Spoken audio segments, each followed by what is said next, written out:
ভূমিহীন ও গৃহহীন মানুষের আবাসন নিশ্চিত করতে বিগত সরকার সারা দেশের ন্যায় কুমিল্লার চান্দিনাতেও আশ্রয় ২ প্রকল্পের ঘর নির্মাণ করে ভূমিহীনদের আশ্রয় দেন। বরাদ্দকালে বিভিন্ন মহলের তদবিরে কিছু সংখ্যক মানুষ ঘর ভাগিয়ে নিলেও বর্তমানে ওই ঘরে থাকছেন না অনেকেই। পরিত্যক্ত ওইসব ঘরে এখন মানুষের পরিবর্তে কোথাও লাকড়ির স্তূপ, আবার কোথাও রয়েছে হাঁস মুরগি, কেউ আবার ঘরের বৈদ্যুতিক তারসহ গুরুত্বপূর্ণ সরঞ্জাম নিয়ে উধাও। বরাদ্দকৃত ঘরের 1/3 ঘরই এখন ফাঁকা। এমন অবস্থায় তাদের বরাদ্দ বাতিল করে প্রকৃত গৃহহীনদের নামে বরাদ্দ দিতে সরকারের প্রতি আহ্বান জানিয়েছেন স্থানীয় বাসিন্দারা। এই ঘরে আমি আসছি মনে করেন ১.৫ বছরের ভিতরে হেরা থাকে না। আমি দেখছি এক রাত শুধু হ্যাঁ শাশুড়ি আসছিল। আমি যেদিন আসছি এর পরের দিনে হ্যাঁ গেছি গিয়া, এরপরে একবার আমার আসলো, এরপরে আবার গোটা দিছে, দেওয়ার পরে গাছ মাছ লাগায় আইয়ে গাছ সইটই লইয়া যায়, এমনি গরু থাকে না। এবারে আইয়া মনে 1 সপ্তাহ আসিল গরু, প্রথম একের সর্বপ্রথম 1 সপ্তাহ আসিল, এরপরে আর আইছে না। 2.5 বছরের মধ্যে কেউ 3-4 মাস আসিল, কেউ 2 মাস আসিল, কেউ আইয়া আবার আইয়া যাইয়া এমনি সাপ্তাহিক আসিল, আবার কেউ যে বছর কালাইয়া তো বছর 2 কইব কেন গো আঙ্গ সমান্য আসিল, সেদিন গেছে। তারা তো থায় না লেগে আমরাও কই থায় না, যখন তাকে জায়গা মনে আছে। নতুন লোক দিয়ে দেখ, যারা থাকে না তাকে সমস্যা লেগে তো থাকতেছেন। এ জায়গা অত সম্পদ নাই, থাকার জায়গা নাই, তাগরে তো দেওয়ার দরকার। খোঁজ নিয়ে জানা যায়, পতিত আওয়ামী লীগ সরকার 2018 সালে টানা তৃতীয়বার ক্ষমতায় আসার পর আশ্রয়ন প্রকল্প 2 হাতে নেয়। ওই কর্মসূচির আওতায় সরকারি খাস জমিতে দৃষ্টিনন্দন পাকা ঘর ও ঘর সংযুক্ত শৌচাগার নির্মাণ এবং বিশুদ্ধ পানি সরবরাহ করে তথায় গৃহহীনদের জমি বন্দোবস্ত সহ গৃহ বরাদ্দ দেন।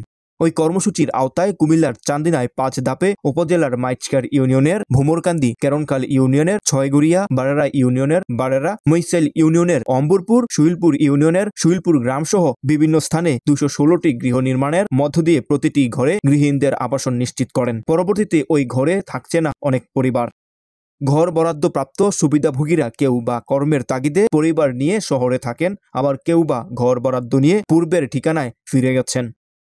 এর আগে বরাদ্দ পেতে রাজনৈতিক বিবেচনায় তদবির, উপজেলা প্রশাসনের দপ্তরের চাকুরির সুবাদে প্রশাসনিক কর্মকর্তাদের সুপারিশ, আবার কেউ কেউ টাকার বিনিময়ে ঘর বরাদ্দ নেন।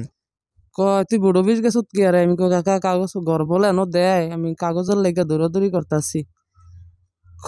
আমি তোরে ঘর লইয়া দিতে রাম, আমার থেকে 50,000 টাকা নিচ্ছি, বুঝছেন? নেওয়ার পরে ঘরের ব্যবধানে যে নিছে, আমি টেয়াটা খাজনা ইনা দিছিলাম, বুঝছেন? আমি গরিব অসহায় মানুষ। অনেক ঘর খালি আছে, আর অনেক আইয়া যাই গিয়া, কাম নাই, কাজ নাই, কোনো নাই, অনেক দূরতে কাম করে খাইতে হয়, বাঁচতে হয়। শনিবার 8 মার্চ দুপুরে সরজমিনে গিয়ে দেখা যায় উপজেলার মাইচকার ইউনিয়নের ভোমরকান্দি গ্রামের খাস জমিতে 40 পরিবারকে একত্রে 40টি ঘর নির্মাণ করে আশ্রয় দেওয়া সেখানকার 5, 7, 11, 14, 24, 29, 30, 35, 36 ও 40 নম্বর ঘরগুলোর কোনোটিতেই তালা ঝুলছে, আবার কোনোটির দরজা খোলা ফেলেই চলে গেছেন বরাদ্দপ্রাপ্তরা। তালাবদ্ধ ঘরগুলোর কোনোটির সামনে রয়েছে পাশের ঘরের বাসিন্দাদের লাকড়ির ও পাতার স্তূপ। দরজা খোলা ফেলে চলে যাওয়া ঘরগুলোর ভেতরে রয়েছে পাশের ঘরের বাসিন্দাদের লাকড়ি, খড়, খুঁটি, আবার কোনোটিতে হাঁস মুরগি পালন করা হচ্ছে। সেখানকার 40 নম্বর ঘরটি যার নামে বরাদ্দ, ওই ব্যক্তি ঘর বরাদ্দ পাওয়ার কয়েকদিন পর ঘরের বৈদ্যুতিক তারসহ মূল্যবান জিনিসপত্র খুলে নিয়ে গেছেন। কোনো ঘরে 2 বছরে কোনো মানুষ বসবাস না করায় বকেয়া বিলের দায়ে বৈদ্যুতিক লাইন কেটে নিয়ে গেছে পল্লী বিদ্যুৎ কর্তৃপক্ষ। আবার কোনো ঘরে একদিনও বৈদ্যুতিক আলো না জ্বলায় 2 বছরের মিটার রিডিং শূন্যের কোঠায়।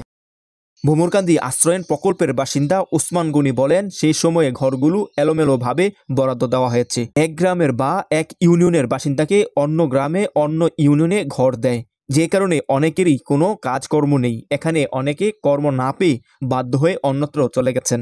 এই ঘরটির ব্যাপার হইলে আপনার লুকায় আসে না কেন, আমরা কর্মজীবীর কারণে আচ্ছা প্রায় 3 বছর দূরে লুকাই, আর কর্ম পায় না, কর্মের কারণে আমরা ঘর সারাসারি ওই জায়গায় দূরে আমরা কাজ করার কারণে আমরা গরমে যাইয়া থাকতে পারি না। ফ্যাটের জন্য গেছি আর দূরে, স্যার কি জন্য? কর্মের জন্য।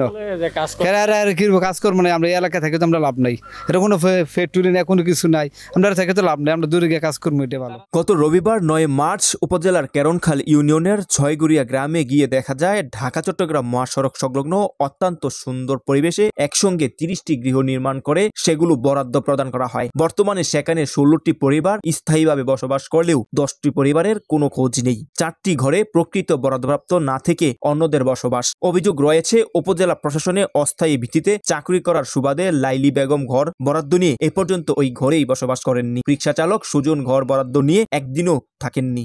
লাইলি বেগম জানান, আমি মাঝে মধ্যে ওই ঘরেই যাই, আর আমার মামার বাড়ি চান্দিনা উপজেলা সদরের মহারং গ্রামে, বেশিরভাগ সময় সেখানেই থাকি। হেরা চলে গেছে, তারপর এই জন্য তারপর আমি বলছি আমার 2টা পাও নাই, আমি থাকতে পারি না। তারপর উনি আমার অবস্থা দেখা তারপর আমাকে ঘরটা দিছে। 30টা ঘরের ভিতরে মনে করেন 11টা বা 10টার ভিতরে আসে না, আর সবগুলো থাকে, কিছু কিছু লোক আসে না, ফাঁকে ফাঁকে আসে। আর আমরা মনে করেন 16-17টা ঘর আমরা রেগুলার থাকতেছি আজকে 24 মাস। একই দিন সুহিলপুর ইউনিয়নের সুহিলপুর গ্রামে গিয়ে দেখা যায় 8টি ঘরের মধ্যে একটিতেই নেই ঘর বরাদ্দ পাওয়া বিমল শুরু থেকেই থাকছেন না ওই ঘরে। আমরা 8টা ফ্যামিলির থেকে একটা ফ্যামিলি আসে না, মানে হ্যাঁ তো থাই না, হ্যাঁ তো শুধু আসলে একটা রাত থাকে আর নইলে 2 দিন থাকে, এর বেশি থাকে না। এসব সময় ওই বাড়িতে থাকে, পুরান বাড়িতে থাকে। অম্বরপুর গ্রামে গিয়ে দেখা যায় সেখানে 25 ঘরের মধ্যে 9টি ফাঁকা পড়ে আছে। আশ্রয়ন প্রকল্পের একাধিক বাসিন্দা জানান, সে সময়ে যখন ঘর বরাদ্দ দেওয়া হয় চেয়ারম্যান মেম্বার সহ রাজনৈতিক নেতাদের সুপারিশে অনেক ঘর বরাদ্দ দেওয়া হয়। যাদের বাড়িতে জায়গা আছে বা যারা চান্দিনাতে থাকেন না ওইসব লোকদেরকেও ঘর বরাদ্দ দেওয়া হয়। ওই সময় প্রকৃত ভূমিহীন অনেকেই ঘর বরাদ্দ পায়নি। বর্তমানে সবগুলো ঘর যাচাই বাছাই করে যারা ঘরে থাকছে না বা যাদের নিজস্ব জায়গা থাকার পরেও ঘর বরাদ্দ নিয়েছেন তাদের বরাদ্দ বাতিল করে প্রকৃত ভূমিহীনদের তালিকা করে ঘরগুলো বরাদ্দ দেওয়ার অনুরোধ জানান তারা। এগুলোতে মানে হ্যাঁ আইসে অনেক আগে আইছিল, আবার গেছি গা, হ্যাঁ বাড়ির বাইত বলে জীবুত আছে ওখানে থাকে না, লোক থাকে না। হ্যাঁ বাড়ি আছে 2 বছর আরে উপরে যাবো আমি দিচ্ছি। চান্দিনা উপজেলার নির্বাহী অফিসার ইউএনও নাজিয়া হোসেন বলেন, আমরা গত 1 সপ্তাহ যাবৎ সেগুলো নিশ্চিত করার চেষ্টা করছি। কেউ থাকছে না এমন সংখ্যা খুব বেশি নয়, তবে অনেকে ঘর বরাদ্দ নিয়ে কর্মের তাগিদে বাহিরে থাকেন এমন সংখ্যা বেশি। আমাদের যাচাই বাছাই শেষে ফাঁকা ঘরগুলোতে প্রকৃত গৃহহীনদের তালিকা করে সেগুলো নতুনভাবে বরাদ্দ দেওয়ার চেষ্টা করব। কেউ অসাধু উপায়ে ঘর বরাদ্দ পেয়ে থাকেন তাদের বিরুদ্ধেও ব্যবস্থা নেব।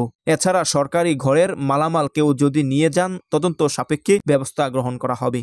সুহেল রানা, মাই চান্দিনা।